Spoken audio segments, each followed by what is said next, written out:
Hello, dear students. We are going to start with a fresh chapter today, and in this chapter, we will be studying permutation groups, which is a special kind of groups. And elements of this group are naturally going to be some kind of permutations. So, let's begin first by recalling what you know about a permutation. So, it's something that you've studied in the 12th standard.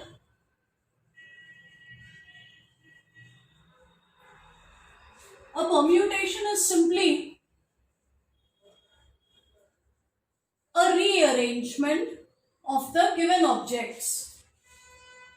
So, the meaning of permutation is simply a rearrangement of the objects. So, for example, if I look at the set 1, 2, 3, 4, then a permutation of the elements of this set would be probably 2, 1, 4, 3. So this is one way of rearranging the elements of this set. We say that this is a permutation of A. But now we are going to, this is the way we have studied permutations earlier. We are now going to look upon a permutation in a slightly different light. First of all, notice that in this permutation, in the first place, I have the element 2. In the second place, I have the element 1. In the third place, I have the element 4. And in the fourth place, I have the element 3. So essentially, this looks like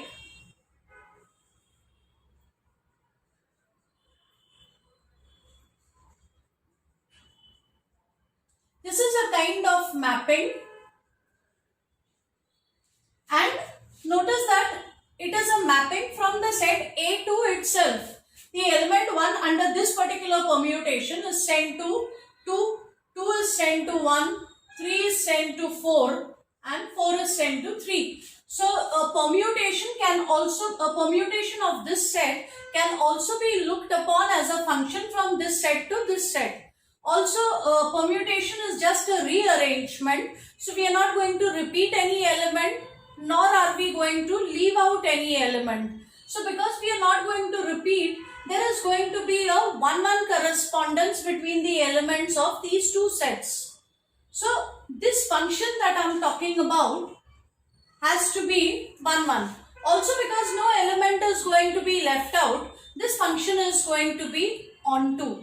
So I can now think of a permutation as a function from A to A, and this function is 1-1 as well as onto. 1-1 and onto will ensure that no element is repeated and no element is left out. So we formally define a permutation of a set as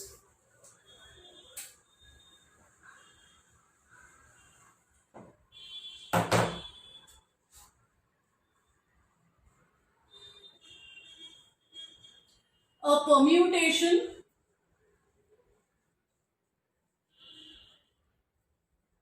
of a set A is a function phi from A to A, which is a bijection. Bijection means the function has to be 1-1 as well as onto. So any function from A to A which is 1-1 as well as onto will be called a permutation of A. Now the whole idea behind switching our outlook from usual permutation to looking upon a permutation as a function is it has two advantages. One is, notice that in this definition nowhere did I mention that the set A has to be finite. So the definition also includes permutations of infinite sets. So when I look upon a permutation as a function, I also have the freedom to define a permutation on an infinite set. That is advantage 1. Secondly, if I look upon a permutation as a function, remember there is a very natural way of combining two functions. and that is by using composition of functions. But this information will be useful to me later. For the moment, this should justify why we are looking upon a permutation as a function. Of course, as I said, the permutation can also be defined on an infinite set. However, our object of study will be permutation groups on a finite set. But before we specifically go to permutations on finite sets, let us also see how this works on infinite sets. So we'll take a look at an example. So let's look at the first problem, and these are all examples of infinite sets.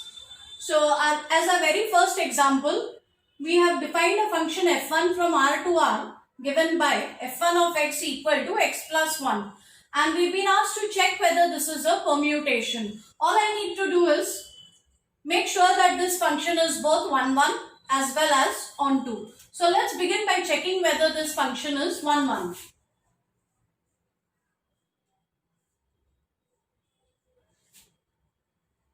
So let f1 of x1 be equal to f1 of x2. Suppose the images of two elements are the same under this function. If we succeed in proving that the two elements are equal, then the function will be 1 1. So let's use the definition. Image of an element under this function is that element plus 1. So f1 of x1 will be x1 plus 1, and image of x2 will be x2 plus 1. But now cut 1 from both sides. So we get x1 is the same as x2. So this function f1 is 1 1. This function is 1 1. Let us also now check whether the function is onto. To prove that a function is onto, you must start with an arbitrary element of the codomain. Now in this case, f1 is a function from R to R itself. So we will start with an element in the codomain, which is the set of real numbers. So let y be a real number. Let y be a real number. Now we need to choose a suitable x from the domain whose image will be equal to this y. Now you can actually work out in rough. I'm looking for an x which will satisfy this equation. I'm looking for a value of x that's going to satisfy this equation. So let me work out this part in rough. So x plus 1 should be equal to y. So if I do this calculation in rough, it gives me an idea as to what should be x. So this tells me that x is equal to, x should be y minus 1. So as though I knew this all along, I directly take x to be y minus 1. And naturally, if y is a real number, y minus 1 is also going to be a real number. So for every element in the codomain, the idea is to find a suitable element in the domain, and the image of this element should be this. So let us look at f1x. By definition, that is x plus 1. Let us substitute for x. X is y minus 1. Now this minus 1 and plus 1 cancels, and that gives us y. So for every element in the codomain, we have found a suitable element in the domain which is connected to y. That means every element in the codomain is going to have a pre-image, or it is going to be connected. So there are no loose elements in the codomain. Therefore, this function is onto. So the function f1 that is given to us from R to R happens to be both 1 1 as well as onto. That means it's a bijection, and therefore we can say that f1 is a permutation of R. So you see how we have managed to extend the definition of a permutation to an infinite set. Now this function becomes a permutation of R. You could pause your video and try whether f2 is a permutation of R. Once you are done, get back to the video and check.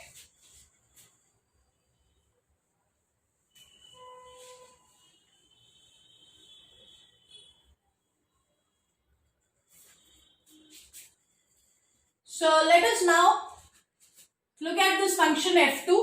f2 of x is defined as x square. Now, with a little bit of experience, I know that this function is 1, 1. In case you are dealing with this for the first time, you could actually go with the assumption. You could just try to prove that the function is 1, 1. If you run into some kind of a difficulty, then probably you could think about it as to whether the function is 1, 1 or not 1, 1. If you feel that the function is not 1, 1, you need to come up with two specific elements for which the following happens. See, what I'll do is, I'll take x1 as plus 1, x2 as minus 1. So, x1 is not the same as x2. And yet, look at image of this element x1. That means f2 of 1. But f2 of any element is defined as square of that element. So, f2 of 1 is 1 square, which is equal to 1. And f2 of x2 is f2 of minus 1, which is minus 1 square, that is equal to plus 1. So, notice that these two elements are different. x1 and x2 are different, yet their images are the same. So, I have two different elements, x1 and x2, which are having the same partner in the codomain. That means some kind of sharing is happening.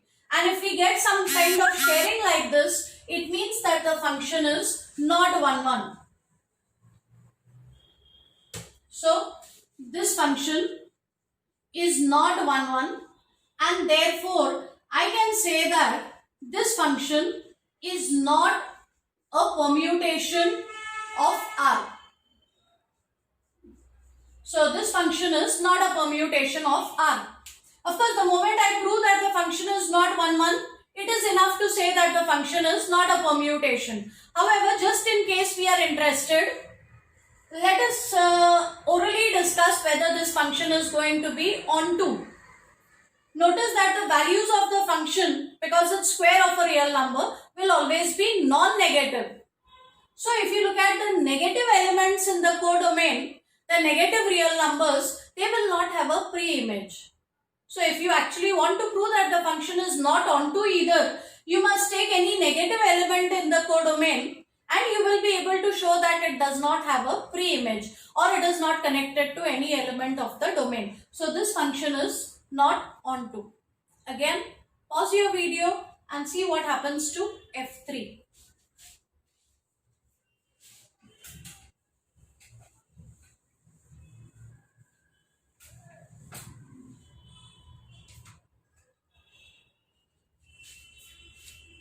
So, I hope you have given it a try. Let us try and prove that this function is 1, 1.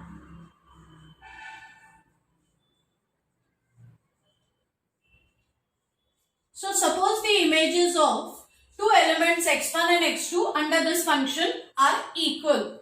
If I can somehow prove that x1 is the same as x2, then it will mean that the function is 1, 1. But if I run into difficulties, then probably I'll think over it as to whether this function is not 1, 1 and how to find those two elements. But this is how you mechanically begin. Let's assume that images of two elements are equal. So, by definition, image of an element is e raised to that element. So, I have e raised to x1 is the same as e raised to x2. And now I take log on both sides. Here I am actually taking, though I have written log, I am actually using the ln function, which is the natural logarithmic function. That is log to the base e. Now this power will go ahead. So I'll get x1 log e equal to x2 log e. Log e to the same base, log of any number to the same base is 1. So I'll get x1 equal to x2. So if images of two elements are equal, those elements have to be equal. That will mean that this function is 1, 1. So this function is 1, 1. Let us now explore whether this function is onto. Again, if you know a few properties of the exponential function, you will notice that the exponential function never actually takes the value 0 and it never becomes negative either.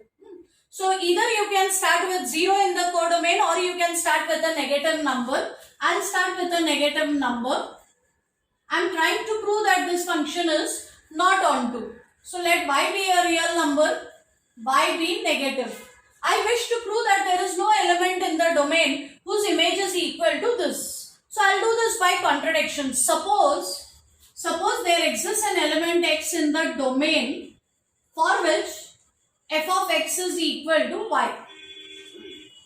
That will mean that e raised to x will be equal to y. And once again, if I take log on both sides and simplify, I'll get x is log y to the base e. But there I run into difficulties because logarithm of a negative number is not defined. So there will be no such x. So if I take y to be negative, then I will not be able to find an x for which I'll get log of y. So rather log of a negative number is not defined. So I will not be able to find such an x, and therefore this function is not onto. And again, if it is not onto, it's not going to be a bijection. So it is not a permutation of R. So this way we can also define permutations of infinite sets. But as I said, our main object of study is permutations on finite sets. So next lecture onwards, we will specifically for the rest of the chapter be studying only permutations on finite groups. That's all for now. Thank you.